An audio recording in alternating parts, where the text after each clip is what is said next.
This seems really loud. It's fine. Oh, it's okay? You all hear me? You all understand me?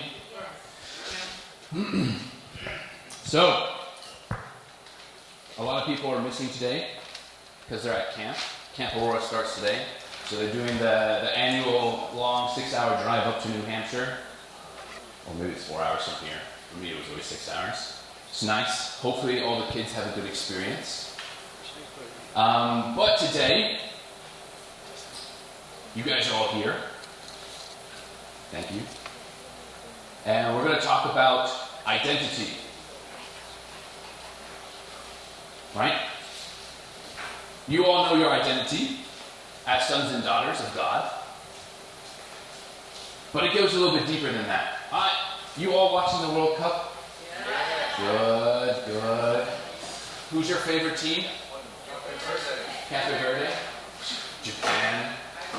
Any United States fans? Yeah. Hopefully, I love Bosnia, but hopefully we beat Bosnia for our sake. Anyways, I'm really enjoying. This is the first time I'm really invested. I'm watching all the games, all the highlights. I'm committed to really watch as much as possible because I think it's really beautiful, right? You have all these soccer players representing their country, right? And just how much identity they really show with that country really shows their pride. And the ones that, are there that this is like a big deal for them, like Cape Verde, this is their first time ever, 500,000 people, and they made it out of the group stage. It's a big deal. And the amount of pride that they have because of that accomplishment, but also who they represent, it's beautiful to watch. Right? Especially, when someone scores a goal and they run to the corner flag, they go like, we've all seen it. It's beautiful. Right? Just how proud that they that they are representing their country and they're trying to accomplish something. And I find that this is really beautiful to watch.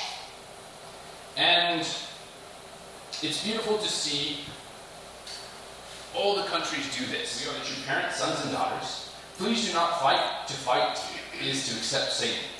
We should go around proclaiming we are the number one children of God. Then Satan will not be able to accuse you. You should carry such conviction firmly within you.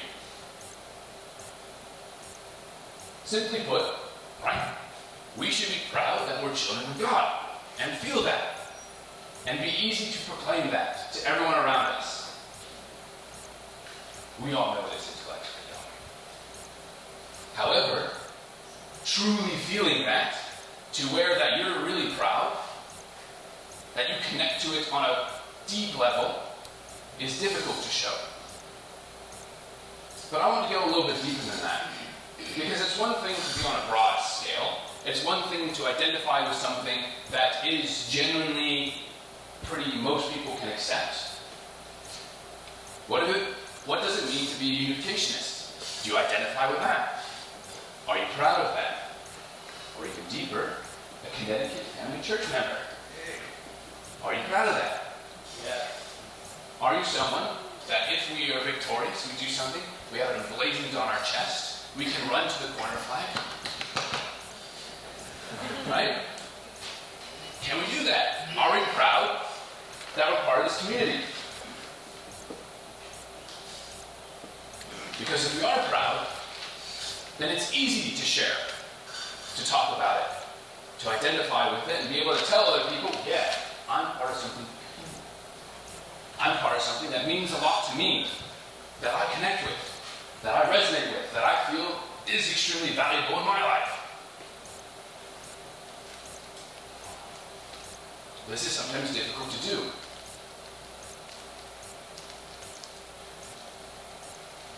To be someone that no matter what's going on around you, that you represent this community.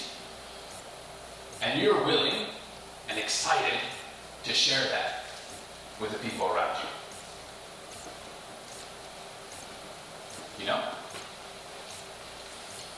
It's difficult. It's hard. especially when maybe deep down inside, it's something that you don't necessarily connect with so strongly. You have doubts. I want us all to take a little bit of time to reflect on what emotions, on what feelings come up on representing and connecting to being a member of this community. Specifically the Connecticut Family Church. So Taka's going to play some music. Well, actually, I don't know. Never mind. There's no music.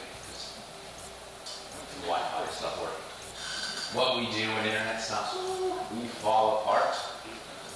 So as they try to figure it out, just take a moment, we'll do it a little bit shorter, in silence, and just think, what feelings come out when you are asked what community you are part of? Do you connect to being part of the Connecticut Family Church?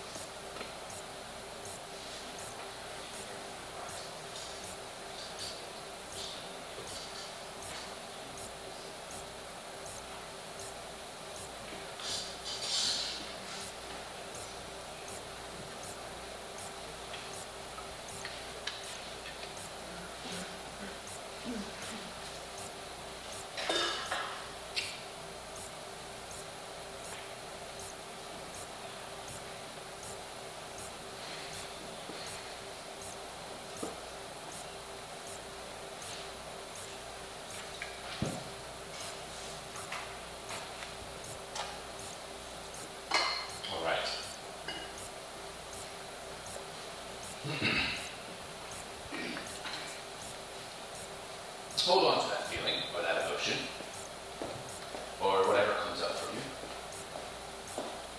Do you know what is on the state sign when you drive into Connecticut? Welcome to Connecticut, it's true. And then, yeah, the home of, or the state, the capital of the United States for pizza. This is what Connecticut identifies with as the most important thing to put on their sign. Do you know what is on the New York sign? Empire State. Experience, enjoy, or explore, and enjoy. The 3 E's. I gave a sermon on that once 10 years ago. Pretty good sermon. But these are the 3 words that are on for New York. And the motto, Excelsior, ever upwards. It's a good motto. But for Connecticut, you're proud of the pizza. It's beautiful, but also, I think it's a little bit controversial. Because being from New York, I think our pizza's better. But I think it's interesting that this state, this is what they decided to put on. I think there's some other signs that have other things written on them that are probably a little bit more deep and internal, more value-giving. It is a constitutional state, has some significance. Well, the one I drive past every time is sadly talking about pizza. But it's interesting because I think as someone or as people from Connecticut, it's important that we find a little level of identity and pride in this state. As someone who's from New York, my entire concept of Connecticut is it happens to be the state in between Boston and New York City, which is not a great thing. Right? But this was my experience. However, now that I've been here, I've seen a lot of Connecticut. I'm trying to avoid traffic on 285, which was predominantly the entire concept I have. It's just how often I get stuck in traffic, no matter the time of day on that road. So I've been taking a lot of smaller roads, trying desperately to avoid the traffic. Doesn't always work because it seems that this is just the identity of Connecticut, the traffic state. But I've been seeing a lot of beauty. Connecticut's beautiful. Driving down the Naugatuck River, all the little cute little towns that are along that, it's beautiful. Right? Even you go a little bit further down, further north or further east, there's a lot of beautiful mountains, some beautiful landscapes. There's a lot to be proud of in this small state of Connecticut. So as people that are part of this church community in Connecticut, how often or how clearly or how strongly do you identify with that aspect?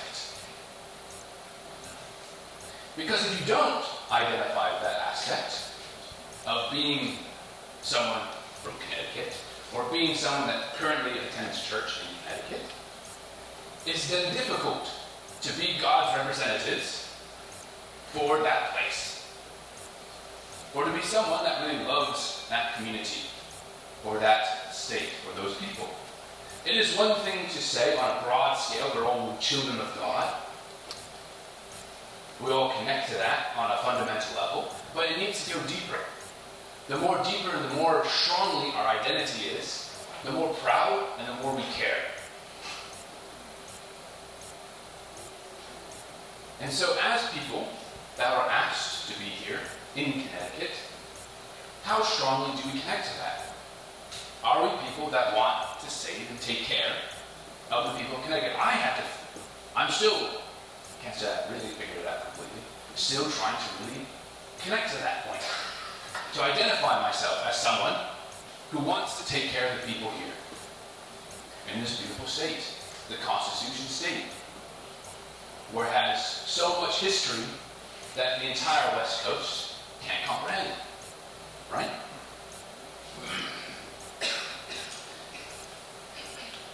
The more we connect to, the more we identify with that aspect, the deeper we can go, the more proud that we can be. And of course, it's easy if everyone else does it too. When Norwegians start doing their rowing chant, it gets you fired up. I'm not from Norway, I have no connection to Norway, but it's cool. It's like, man, I wish I was Norwegian. I wish I could go, ooh, man, you know? It gives a sense of pride. And it's easy when everyone in the stadium is doing it. There's a beautiful video of them doing it in New York City, Times Square. Them all sitting down, doing it all together, 10,000 of them. It's powerful. Seeing that, it's then easy to identify as a Norwegian and want to be part of that. But what happens when it's just you all alone in Times Square? It might be a little harder to connect to. For you to be proud, and for others to feel like, wow, I want to join that person.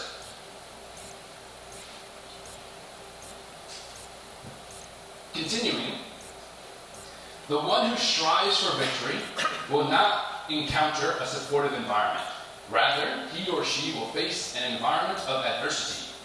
In this circumstance, you have to be able to handle the hostile environment with a steady and reliable heart. This heart is linked to sweat and tears that have come down to us through history. Therefore, however difficult the circumstances may be, our heart must never fail or never falter or change. We have to advance with this conviction. No one can take away this heart burning with desire to win. A victory without confidence is an accidental victory. We don't need that kind of victory. We need absolute victory gained with confidence. Such victory is not only a historical victory, but is also the victory of the ideal of creation.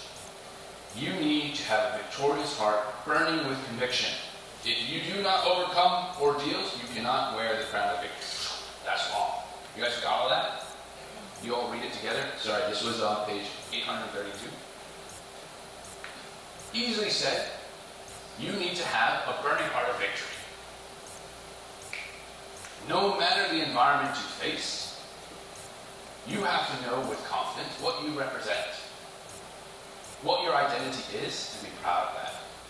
And then no matter what happens, no matter what obstacles, what comes along, you can win.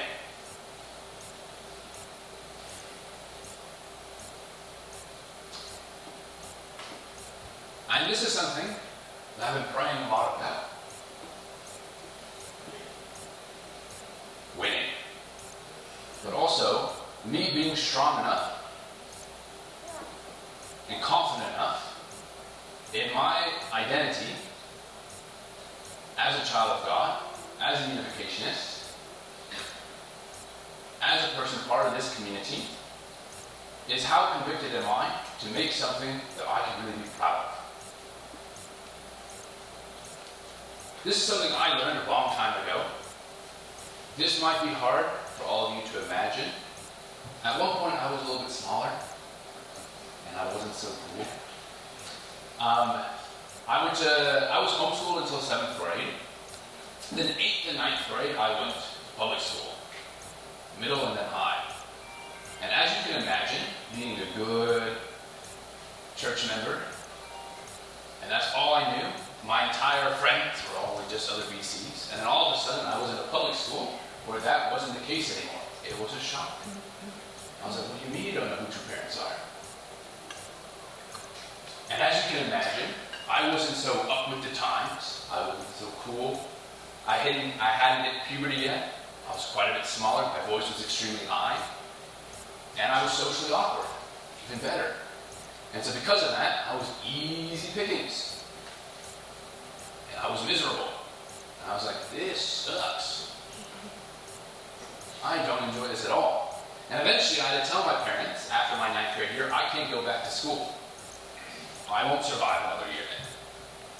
And being the loving parents they are, they decided, and I went to a BC school, BTA, in Colorado and Texas for a year, and I homeschooled for my 11th grade. But at that point in 11th grade, I realized I can't let that be the way it is. I can't know that I'm someone that can't be social, that can't make friends, and that can't, in my time, conquer the outside world. Or be someone that can't make friends in high school. I don't want to be identified with that. Someone who could not be victorious, could not win. And so, I decided that my 12th grade year, I would go back to that high school that I left in 9th grade. And I would finish off my time at public school. I was very lucky. I finally hit puberty. And so all of a sudden I was 6'3", and I gained a little bit more weight, and my voice decided to drop. And then all of a sudden all the people that bullied me, I towered over them, and it became a lot harder for them to pick on me. So it was great. But honestly, outside of that, socially, I really strived. I didn't care about academics. That wasn't why I was there. I had technically already graduated through homeschooling. I finished all my credits, and I could have started going to college. But the only point of me being there was socially. So my grades weren't that good. I was in all anyways. They had me do a lot of I had to catch up because in their eyes I was very inadequate in school. But I was there to win socially. To know that I could be someone that could make friends. So I became the student body president, which wasn't that big of a deal. I ran unopposed, but it sounds really good. But, I had to speak in front of everyone, and I tried really hard to become friends, to be social. Because for me, that's what I needed to win, so that I could be someone that conquered that world. And now it's something that I can be proud of. Because of that situation of me putting myself back into that realm, I think it laid a lot of foundations of why I'm a leader. Because I had to figure out how to love people. That made my life miserable. And I had beautiful experiences with people that bullied me for 3 years, and we could talk it out. But for me, that gave me confidence that I could stand strong and proud as someone who could be social. And that's what I needed. I was able to overcome that adversity and have that win. And that's what we need. As a community, we need to have that win. We need to identify as Connecticut Family Church members that overcame no matter what they overcame. And be proud of what we represent. And if that is not the case, that we haven't figured that out yet, then what do we need to do? Internally, in my own individual self, but also as a community, to be proud. That we're not ashamed. That we can easily reach out to those that we know, that we can talk to them that have become distant, or just people that we see on the street. I've had several people ask me, or tell me, that when someone asks them, oh, I'm looking for a community, I'm looking for a church, and their first natural response wasn't, oh, I have this beautiful community in Bridgewater, and you're welcome to come. And this is myself. I have very close friends that live in Connecticut, that I grew up with, that we were really tight. But they've been a little bit distant, and I'm not confident that I can bring them, and that they'll have a good experience. And this is a battle that I need to overcome. And it can seem bleak, and it can seem, what are we doing? But we must be hopeful and see what we can do as a community, as people that live here. How can we be proud? As not only just Unification Church members, but members of this community, members of the Connecticut state. How can we take care and we love and we build something that all of a sudden on the state sign when driving in, it says Connecticut State, home of the Connecticut Family Church. Wouldn't that be really cool? Might take a little bit. I'm sure we have to donate something. But right, how proud would we be if that was the case? I grew up in Belvedere, and when you drive over the Tappan Zee River, it says exit 9, you can go to Lyndhurst, which is the big property right next to Belvedere. I always thought to myself, how cool would it be if it was exit 9, Belvedere? That'd be nice. It could be something that we're proud of, confident in. But have we built something? Have we created something that we are confident in? Is it working? No? We're going to have to do it in silence again. Let's just take a moment again and think to ourselves, what is something that we can do to improve this community that will help us be proud and make us proud to identify as a church member of the Connecticut Family Church?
All right.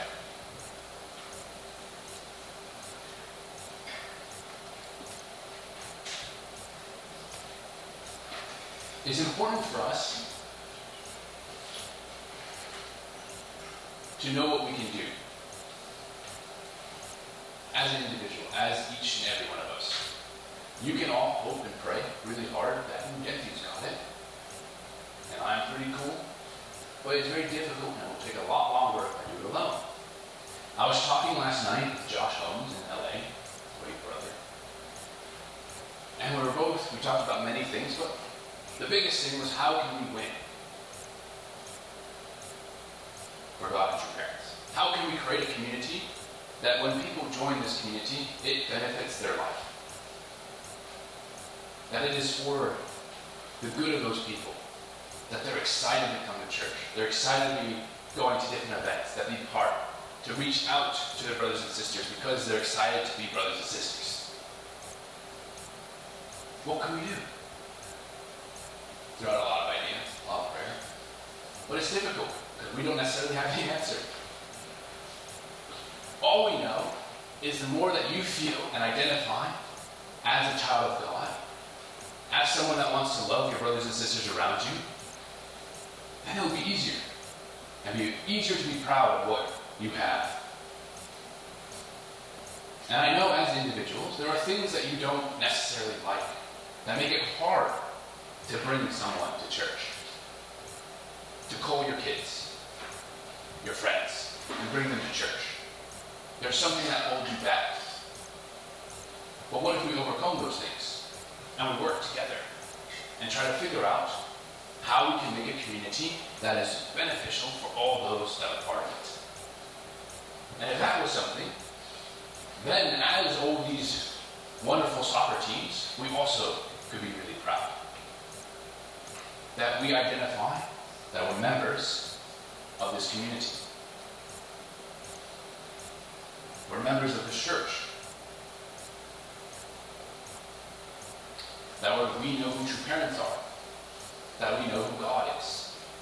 And we want other people to feel that too. And then it'll be easy to bring people. But are we strong enough? Do we have conviction enough? Support enough to be able to do that? Maybe one last testimony experience that I had. In Paraguay, you had the Mennonites. I was lucky enough to go in 2022 and visit their beautiful town that they've created in one of the most unhospitable regions in the world. Charco, the region of Charco, which is 66, 70%, 80% of the entire country. But it is difficult to actually settle there. Almost impossible. But these Mennonites I think they came from Canada, originally from Europe, but then Canada, they then went and were sent down to Paraguay. They were given land in this region that no one else has figured out how to develop, how to live in. But they were then able to build a very beautiful community and become extremely successful. They were able to figure out how to collect water in a place where water isn't so abundant, and create businesses and create a community that is flourishing, that is beautiful to visit. And it was inspiring for me to go there, right? These people came with nothing. And there weren't many of them. And they went to a place they did not know. But they went in faith that they would build a place for their families. And that conviction they held on to. And as a community, they were able to build something that now I think the country can be very proud of. It's beautiful to visit. They're able to completely change the concept of this region. Again. But honestly, they were able to create a very beautiful place. We need to have that same conviction. Bridgeport, Connecticut, is not as difficult to settle and to build as the Chaco region of Paraguay. It might have its own difficulties, but it isn't as unhospitable where you have to worry for your life on a regular basis. Honestly, it's a little bit easier in that realm. Sure, there's more people living here. They have the benefit. No one was living there. And do what you want. But they had to fight for survival. We already have that. So what can we build? What are the things that we can do to really build a place that then Connecticut can be proud of? And when people visit Connecticut, they want to visit this community because why? It's something that we can be proud of. Yeah? So I want to encourage you all. This is something that's been speaking to me. What can we do as a community? How can we grow? How can we adapt? How we can evolve to really build an environment that we can easily bring people to, that people feel loved in. And that we can then identify strongly with and proudly wear it. And when we win, we want to shout it to the world. Right? So that's something that I've been thinking a lot about, and I want all of you to think also a little bit about. It's nice to say we can wait for Denthew to figure it out. But I believe that if we do it all together, that we can also do something really beautiful. And really be proud of what we can create. And it might be uncomfortable, but that's when we grow. So yeah, sorry I went a little bit longer than I normally do. But yeah, I really felt something I've been connecting a lot to. And I want us all to really pray and really reflect and really think, what is something that I can do, what we as a community can do, so that it'll be easier to create an environment to invite people to, bring people back. Aju? All right, please join me in prayer. Dearest and most beloved Heavenly Parent and true parents, thank you so much for this opportunity to be here as brothers and sisters. And I know with everything that's going on, a lot of people are really becoming proud of their country, especially if they're doing well in the World Cup and they're scoring a lot of goals, or they're going much further than they ever expected to. But we also, like all those people that identify with that team, can also be proud of what we've built or what we are trying to build. We can often get discouraged because there's a lot of things that stand in our way, our obstacles, our environment. But there's a lot of beauty that we have, a lot of potential. And I want us to recognize that and really see how we can use that potential, that uniqueness, your God-given love for us, and what we can build to be a place that people can feel a lot of love, support, care, that they can feel that we have built a family, that we can be proud and identify as people of this community, of this church. And so I pray that we all figure that out, and we all work together in figuring and helping each other find that pride. Find that reason to be here and reason to call it home. And so I pray this in all of our names here, in attendance to Holy Mother Han, in Yasmin and Denthew, a Leader Central couple, June. Alright, thank you guys. So the interest is over somewhere.